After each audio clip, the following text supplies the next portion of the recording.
Io non so come chiamare questo corpo illuminante, chiamarlo faro è riduttivo, chiamarlo effetto luce è inesatto e in effetti è un combo, cioè una combinazione di più effetti che fanno di questo apparecchio un illuminatore adattissimo ad animare quelle situazioni tipo discoteca, ad esempio che vanno dalla taverna in casa fino al Serenghito sulla spiaggia, alla discoteca del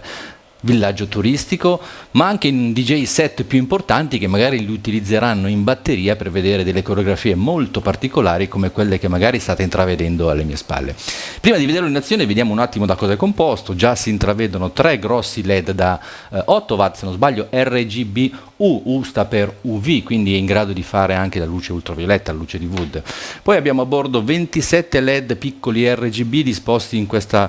maniera, che si animeranno quando appena lo vedremo in funzione, donando coreografia e colore. Poi ancora una corona di altri LED bianche che daranno l'effetto strobo, diviso in 10 sezioni che potranno roteare o accendersi in maniera conseguenziale.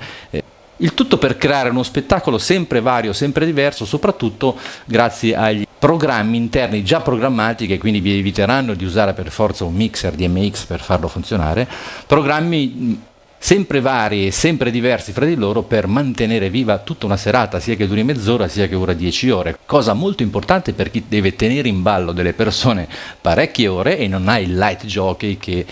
lo segue e che fa andare le luci. Quindi affidandosi alle modalità automatico o sound e anche grazie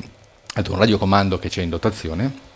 la vostra serata potrà cominciare e continuare e terminare anche solo grazie a questo tipo di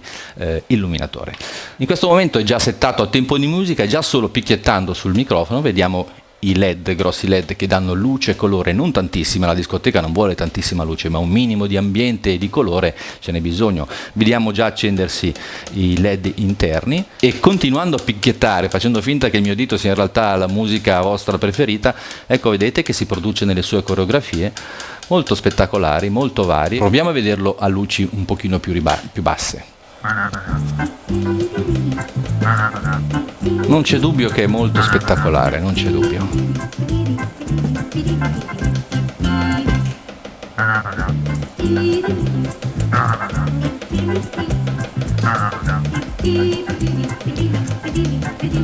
Collegare più fari assieme è molto semplice, basta avere un cavo DMX o un cavo microfonico anche, entrare e uscire dal primo verso il secondo, verso il terzo, verso il quarto e tutti lavoreranno di conseguenza sempre al comando del primo, che a sua volta sarà comandato dal radiocomando che deciderà l'accensione, lo spegnimento, il passaggio da uno spettacolo all'altro, perché ci sono vari show che possono essere eseguiti in automatico o a tempo di musica come sto facendo io in questo momento.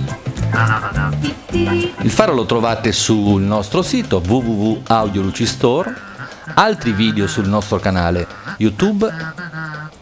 al quale ancora una volta vi invito ad iscrivervi